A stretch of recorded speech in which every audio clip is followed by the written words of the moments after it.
Still no distance in the quarterback two battle, but a big day and a lot of fireworks from both Spencer Rattler and Jake Haener. We got all of that and a little bit of lanyard for you on today's episode of Locked On Saints.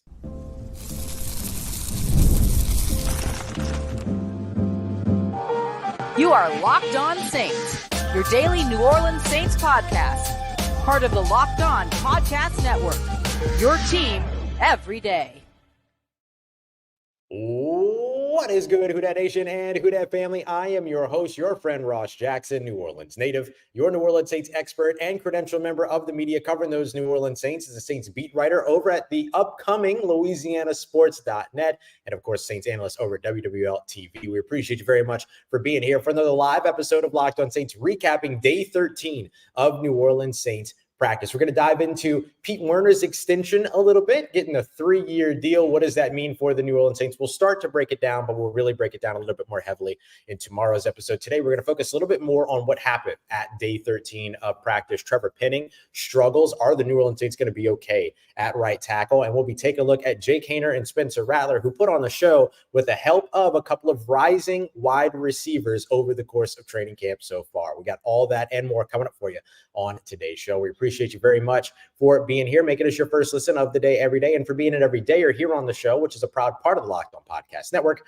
your team every day. Today's episode brought to you by our friends at LinkedIn Jobs. LinkedIn Jobs wants to help you find the qualified candidates that you want to talk to faster. So post your job for free today at linkedin.com/LockedOnNFL. That's linkedin.com/LockedOnNFL to post your job for free. Terms and conditions apply. All right, listen, it was a massive and fun day for two quarterbacks, Spencer Rattler and Jake Haener. Things were not made easy for Derek Carr, although I thought Derek Carr himself did not have a bad day. His offensive line did not really open up a pathway for him to have a very successful day today. We'll break that down here in a little bit. But for me, today was all about Spencer Rattler and Jake Haener. And really, in particular, Jake Haener was the one that shined for me today, although I still wouldn't say that there's really any distance in this quarterback battle until we get to see those preseason games. We had a couple of rehuddles early for Spencer Rattler, who was just dealing with some stuff. And in fact, actually, at one point, Clint Kubiak, New Orleans Saints offensive coordinator, took credit for one of those rehuddles. He said, hey, this is on me. That's on me. Don't worry about it. Got the offense ready to go, all that other stuff.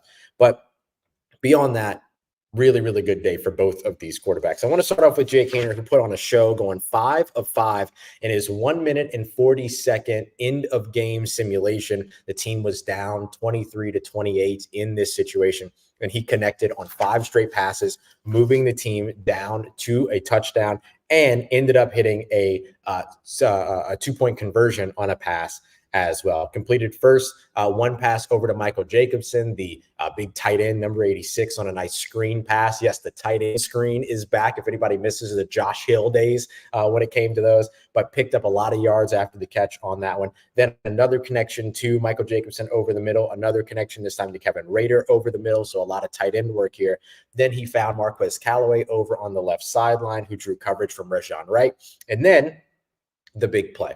Takes the snap, drops back, gets some pressure over from his left side from Jack Heflin, who had a really nice practice today as well. Ends up getting flushed out to his right. So he's going to the direction of his dominant hand, gets over to the right side, and just lets one loose down the field. The snap was taken at the 27-yard line, so just outside the red zone. He probably threw this pass from around, like just beyond the 30 or so. He ends up finding in the end zone, Samson Nacua, who just continues to make plays. This dude just goes up, grabs a big catch over, this one was Shamar Jean-Charles, on a big jump ball, big contested catch, lands in the end zone, touchdown. Then they go back to the line because they're going to go for 2, right? In this simulation, they were down 23-28. So they got their 3 points to go up 29. Now they want to extend to make it a field goal difference and take the lead by a field goal. So then they go out, and under center again, Jake Haener steps back, ends up finding Kevin Rader over the middle on the crosser. And when I tell you that Jake Haener was excited, when I tell you that Jake Haener was stoked with his performance, he came off of that field yelling and screaming and happy and cheering and basically saying, like, he didn't actually say these words, but what it felt like was, put some respect on my name. Really, really great performance there from Jake Haener, who went 5 of 5, 6 of 6, if you include the 2-point conversion, to get what would have been a simulated win in this situation. He also had some nice throws at earlier points in the day as well. Looked really comfortable. This, I think, was the second straight day where Jake Haener looked really comfortable. Remember, he missed Monday getting that procedure to take care as a part of the treatment for his skin cancer that he was diagnosed with at the beginning of the offseason. And then he came back on a strong day yesterday, and he came back and followed that up with a much stronger day today with the help of Samson, Nacua, and the tight ends. Really, really good stuff from Jake Haener there. Let's go to Spencer Rattler's day. Spencer Rattler's day started a little bit earlier, in my opinion. Spencer Rattler ended up having a couple of rehuddles at one point early on. So he really needed to kind of like get everything under control, all of that. Again, it was offensive coordinator Clint Kubiak taking responsibility for one of those. Then at a later point, as they're working on another drive, so this one was a 48-second drive down 3-10, starting from the good 45-yard line. Right? So just beyond midfield. He ends up getting a delay of game to start, but then connects with Dallin Holker over the middle, misses on a pass to A.T. Perry that was well placed, but just a couple of drops for A.T. Perry today, was not able to follow up what was his best practice of camp so far yesterday, was not able to follow that up today. Then he connected with Kevin Austin, who had an excellent day today. So that one was a big one. Now that one got called back because of the hold. So what do you do after that? Well, you connect with A.T. Perry, get him going for a couple of good yards there, 23 yards on that completion, and then a fade in the end zone to Kevin Austin for what was a touchdown. He then turned to Kevin Austin again on an out route at the lower pylon for the 2-point conversion to not only take the lead, but win in that game situation. That was one where they were down 3-10. Ended up coming up with that one. Now, at an earlier point in the day, Spencer Rattler ended up uncorking one for Kevin Austin, who caught a huge pass down the left sideline, hit him in stride, big catch, big opportunity there, and a big win for the Saints offense on that one. So I thought both of these quarterbacks looked outstanding today, and I thought that both of them put themselves in good position to say, hey, we're ready for this preseason game on Saturday. I think that's my biggest takeaway when it comes to these guys, is that they'll get the opportunity to go out there on Saturday up against the Arizona Cardinals and show what they could do under the lights, full speed, all of that. But both of them, really, really good stuff to lead their way into this. All right, coming up next, I want to update you on Justin Simmons, and I want to discuss Trevor Penning, because Trevor Penning had a really, really tough day today. And is it enough that we should be concerned about the Saints' status over at right tackle? We'll talk about that as we continue on with today's episode of Locked On Saints, part of Locked On Podcast Network, your team every day. Today's episode of Locked On Saints brought to you by our friends at LinkedIn Jobs. LinkedIn Jobs wants to help you find the qualified candidates you want to talk to faster and for free. It's why I've always trusted LinkedIn Jobs in times where I've been hiring, in times as well to where I was looking for work. Use this all the time in theater, either posting jobs or looking for jobs. In fact, 70% of LinkedIn users don't even visit other job sites. So if you're not looking at LinkedIn, you're looking in the wrong place. And over 86% of small businesses end up getting a qualified candidate within 24 hours of posting their job. You're not going to find numbers like that anywhere else. In fact, 2.5 million small businesses all use LinkedIn for this very purpose, and your small business should be next. So let me help you out here, because LinkedIn's going to help you find those candidates that you want to talk to. You can post your job for free today at linkedin.com/LockedOnNFL. That's linkedin.com/LockedOnNFL to post your job for free. Terms and conditions apply.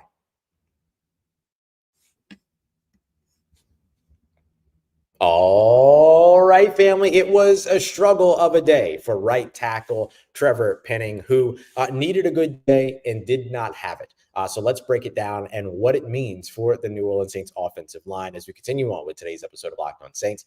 We appreciate you very much making this your first listen. For your second listen, make sure you're going and checking out Locked On Fantasy Football. All your fantasy football drafts are about to be underway. Maybe you're already under the way. Listen to Locked On Fantasy Football every single Monday through Friday so that you can become the smartest fantasy football player in your league. Go and check it out wherever you get your podcasts and on YouTube. All right, so first, a quick update on It's so funny. Elias just asked, is the quarterback battle getting exciting yet? It finally got exciting today. That's what we were just breaking down was Spencer Rattler and Jake Haener doing some really good stuff today. But we didn't get to see a lot of good stuff here from Derek Carr today. And the reason why is not because of Derek Carr. It was because of the offensive line. And so while the backup quarterback battle has gotten exciting, the starting unit for the New Orleans Saints or on offense really couldn't get anything off the ground.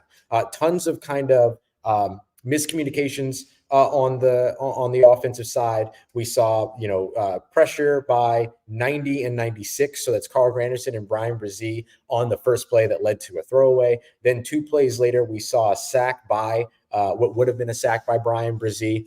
So good to see Brian Brzee. He got off with a big time start at the beginning of today's camp. And then we also saw a pressure from Nathan Shepard. Then when we get to our next time where Derek Carr was under center, there's an interception from Jordan Howden because the ball got tipped at the line by Chase Young, I believe. I'm pretty sure it was Chase Young that tipped it. It got tipped at the line, so the ball popped up, and then Jordan Howden makes a sliding interception there. Not on Derek Carr. That's just Chase Young was right in his face as he tried to throw the football. Then we saw more pressure from Chase Young. We saw a throwaway that got led to in the next drive. And then finally at the end of the drive, and this is where Trevor Penning's day got particularly challenging. At an earlier point in practice, him, Nathan Shepard, Willie Gay, and I've heard a little bit about Jamal Williams kind of being involved. It was a Jamal Williams run, so he was over on the left side, so I'm really not sure that he was a part of it. But those 3 guys, Trevor Penning, Nathan Shepard, Willie Gay, all kind of get to mixing it up. So it's a big kind of almost like a brawl in a way, not really a brawl, but just these guys kind of going back and forth. And then Trevor Penning and Nathan Shepard start really going at one another. Trevor Penning's helmet comes off. Everybody jumps in to try to split everything up. And really, like, credit Taliesin Fuanga. It's the rookie offensive lineman that came in, grabbed Trevor Penning and pulled him away. So he was like the cooler head that prevailed in this whole situation. And that kind of ceased the whole situation. Something happened to Trevor Penning's helmet or guardian cap, one of the two. He then had to go over to the sideline and wait for his guardian cap to be put back on. Then he went out for some third team drills. And when he went out for some third team drills, he got a little bit more kind of like reacclimated and all that kind of stuff. But then when he got back to first team drills, and this was a situation where the Saints were operating at a 0-7 deficit, starting with the ball on their own 45-yard line with 48 seconds left. So you're trying to drive 55 yards for a touchdown there. Here's the way that these plays go, all right? A completion for 13 yards from Derek Carr to Cedric Wilson, who, again, looked good today. Then they got up to the line. They spiked the ball. 30 seconds left. They're on their own 33-yard line. I'm going to read you exactly what my notes are. Derek Carr sacked by Chase Young, ate Trevor Penning's lunch. 75 had a nice rep. My second one, Derek Carr sacked by Chase Young, ate Trevor Penning's lunch. My third note, Derek Carr sacked by Chase Young, ate Trevor Penning's lunch. 3 plays in a row. Now, some have said that it wasn't, that in one of those plays, it was actually Carl Granderson on a stunt that got to Chase Young. Totally fine if that's the case. Chase Young still won the rep 3 times in a row. Trevor Penning kind of like held him around his neck at one point with what would have been a holding call, all those other things. So just not a good day for Trevor Penning. I want to be clear here. I want to be very, very clear here. One not so good day or one really bad day. Like, I thought this was an awful day for Trevor. And not that he is awful, but that this was an awful day for him, a bad performance, or a really good performance by Chase Young. But in either case, not what Trevor Penning needed to put on tape, right? So the way that I look at it is that one practice is not indicative of Trevor Penning, right? Trevor Penning has made some really nice strides. Dennis Allen gave him a lot of credit after practice today, made some really nice strides in the run game in particular. But even Dennis Allen said, I'm not ready to commit to him being effectively, this is paraphrasing, but effectively said, I'm not willing to commit to Trevor Penning being the starting right tackle for the team. And I don't know how you could be in terms of what we have seen so far. It's been some ups and downs and ups and downs. And so it's just been a lot of back and forth. And meanwhile, we've seen, Taliesin Fuanga string together really, really nice days at left tackle and certainly lose some reps, but never anything as egregious as what we saw. So the tricky part in this particular Trevor Penning situation is how much was he in his head because of the fight? How much was he in his head because maybe he got talked to about the fight, right? And so how much did that kind of sink where he was? And can he rebound from that? Because I think you have to give Trevor Penning I think you have to give Trevor Penning a opportunity to play in Arizona. And I understand the question, couldn't you just say that Chase Young is developing great? Sure, if he was making plays like what we saw 3 reps in a row against every other offensive tackle that he goes up against, but he's not. Like, there's a common denominator here and everything. And so I think it was just a rough day for Trevor Penning. And he's got to get out of that mentality. I think the fight really threw him off and kind of knocked him off of his groove. If he can get his mentality right before Saturday's game, he's got to get some opportunities to play on Saturday in the preseason game. I know he's expected to be a starter. Put him out there, man. Like, let him go out there and kind of build some confidence, because we haven't seen enough from Trevor Penning here. At least I haven't seen enough from Trevor Penning here in practice to say he has earned the starting right tackle spot. I've seen a lot of good things from him, but I've seen a lot of not so great things come off of his side. And so seeing all of that, I thought that he was getting stronger and stronger over the course of this week, but he just kind of tanked today. And again, I think it had more to do with the fight than anything else. I think he got in his head.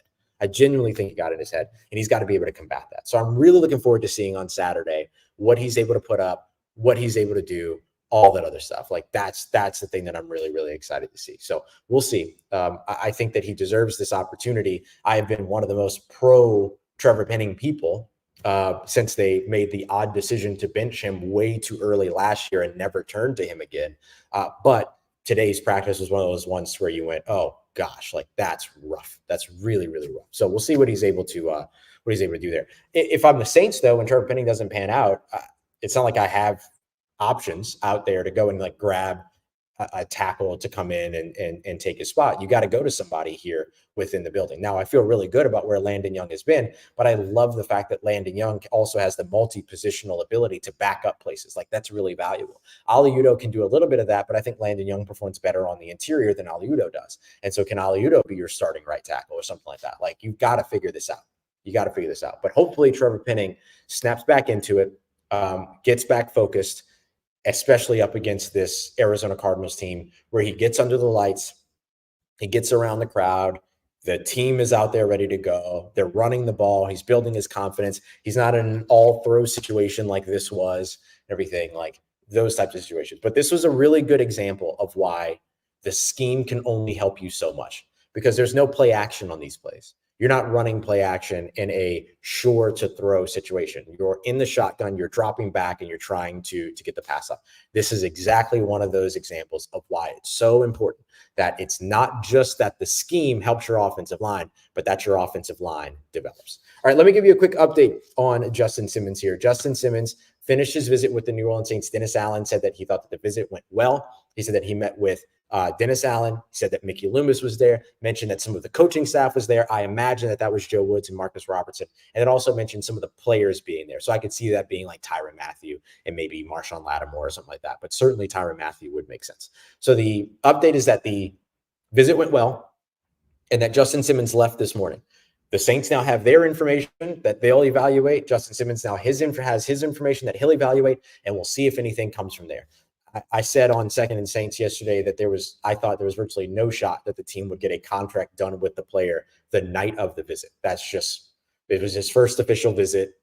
That's not going to happen. So this is exactly the way that we expected this to play out. We'll see how things go. Dennis Allen said that they might be closer money-wise now, or at least I think he was implying money-wise, might be closer now. So we'll see if they're able to take advantage of that and if the New Orleans Saints will be adding yet another big name to their defense. Coming up next, I want to dive into the Pete Werner extension, what it means to the team, and I'll give you a couple of other extra highlights from today's practice. We got that coming up for you as we continue on with today's episode of Locked On Saints, part of Locked On Podcast Network, your team every day.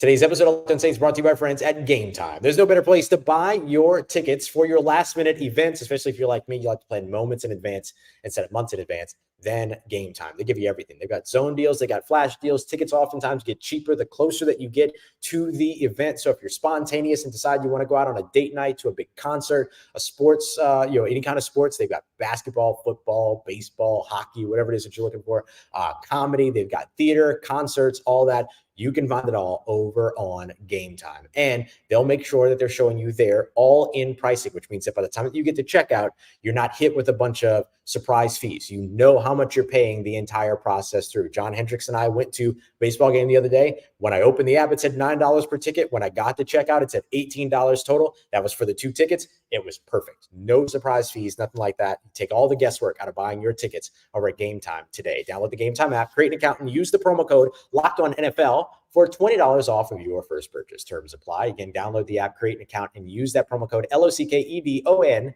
NFL for $20 off. Download Game Time today. Last minute tickets, lowest price guaranteed.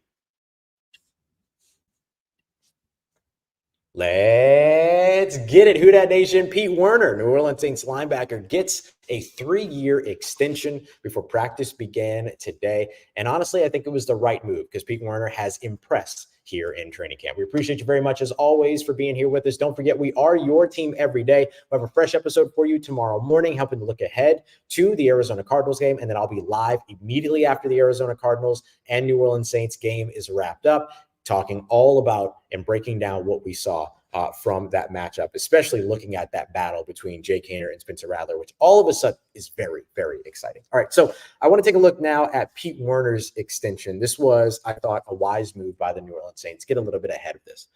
Pete Werner was originally going into a contract year this year. They brought Willie Gay in. That kind of generated a little bit of competition. I never really bought into the Willie Gay as competition for Pete Werner thing. I always looked at it as, well, the trend in the NFL is that you're playing a lot more 3 linebackers. Go and get one of the better linebackers on the market, and then you've got your 3 linebackers. And then perhaps if you get to the point to where Demario Davis calls it quits within the next couple of years, then you've got at least one guy that you can extend in Pete Werner, and then maybe a guy that you can renegotiate with and re-sign to a longer deal in Willie Gay after this season. That's why I like this move. It's a look to the future. Pete Werner has looked really good here in camp. The biggest thing for him is going to be consistency. And even though he's missed some time here in camp with an injury, he has proven to be remarkably consistent all throughout. He's typically, when he's on the field, the linebacker that makes the first play. That has Michael Hodges running down the field going, good job, Petey, good job, Petey, kind of giving him his props and his attaboys and all those other things. And so seeing him get an extension makes sense. Although I don't think that the extension is specifically tied to his performance here in camp. I'm sure that the Saints were interested in extending Pete Werner one way or another, especially at this price. We're talking about a 3-year, $25 million deal. That's really, really solid for a linebacker that can be an off-ball linebacker for you and that can be a middle linebacker for you. I think that that is a really, really outstanding deal for a player like Pete Werner, and especially if he can match the strong starts that he has had over the course of the past few years to the consistent and maintained level of production here in 2024. I think that's going to be the biggest question mark for Pete Werner is, can he maintain the consistency? Now, here's the other thing that I like about this move, and I mentioned the eye for the future. That's really one of the things that I really dig about this. So the Saints get this extension done with Pete Werner, right? It doesn't really open up much cap space for them this year. I don't think it has really much impact on this year's salary cap at all, unless they gave him a signing bonus, in which case they would actually lose salary cap space. But they might have just built in like a roster bonus for next year that kind of steps in as a prorated bonus at a later time that they'll restructure. He gets a signing bonus next year, all those other things. There's a lot of different ways for the Saints to go about it, but it didn't really count a lot against the salary cap being a 3rd-round pick on the last year of his rookie deal this year anyway. So with that in mind, the eye to the future isn't really about the money stuff. It's about the position. How much longer are you going to have Demario Davis? Demario Davis had I believe it was a hamstring injury that has kept him out for most of camp. So he's been out of camp for a little while. Now he's been around. He was around today. He was there through all of individual drills. He was on the sideline in a jersey along with some other guys. We saw Rashid Shaheed out there today, all that as well. So you can see like the camaraderie and being bought in. Like Marshawn Lattimore, for instance, has always been out there at some point, basically once he got to the point where he wasn't fully rehabbing during practices or whatever the time allotment was. And so when it comes to Demario, though, you're seeing, okay, here's an injury that's keeping him out for a bit. And Dennis Allen did say that there was, like, if there was a game this weekend, he would play in that game, like a regular season game, he would play.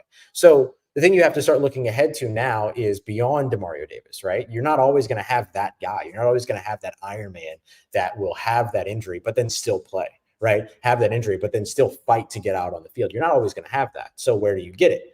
You invest in your own homegrown talent. And now Pete Werner has seen that example over and over and over again from Demario Davis.